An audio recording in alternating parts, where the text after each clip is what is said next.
We are in a gallery downtown on the Lower East Side. I'd never just imagined having a space in the Lower East Side to do this. A place I never thought I'd ever fit in with or fit into or whatever. But art is just something that, I was born to do, I think. My name is Carly Rebecca Lehrman. I'm diagnosed as bipolar with some psychosis. I struggled for years with trying to figure out what am I gonna do? I have to be something, and this collection took maybe a couple of years. I cannot believe she's done this all. I cannot believe that Carly has created all of this artwork. It's all different. It speaks to me. It is work that expresses a lot of her emotions, and I always knew that she could do this, but seeing it all together in a presentation like this is just overwhelming me with pride.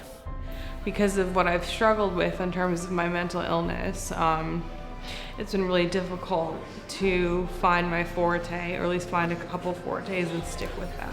Carly had tremendous talents, always had tremendous talents from the time she was young, and was incredibly capable and had a lot to offer.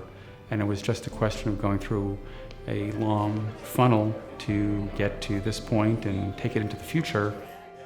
About a year ago, Carly became very ill they had first called a manic episode. She was hospitalized for a very long time, and when she left the hospital, she struggled very deeply with voices and paranoia. I don't think about it every day, but it's kind of being really brought to my attention in the past year or 2 years.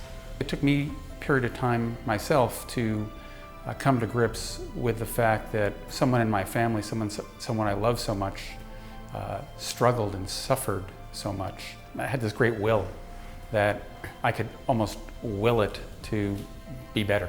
One of her, what we call coaches, he started her on a path of doing artwork. It was incredibly rewarding for me, for her to acknowledge that this was her struggle and embrace it in her own way. In the way that she can interpret, what's going on in her mind, and it's the closest that I'll ever get to really understanding, so it's special. When I look back at some of these pieces that I made, I'm kind of brave and kind of fearless in terms of the things I wanted to achieve. My sister makes me tough because I don't know if I could walk a day in her shoes, but looking at her get up every day and take on the world is powerful. There's also something very scary about showing your art because it's so telling, or at least my art. Carly is my hero, and she has been for many, many years. I am so unbelievably proud of who she is and how she pulls through and is making more and more of herself every day.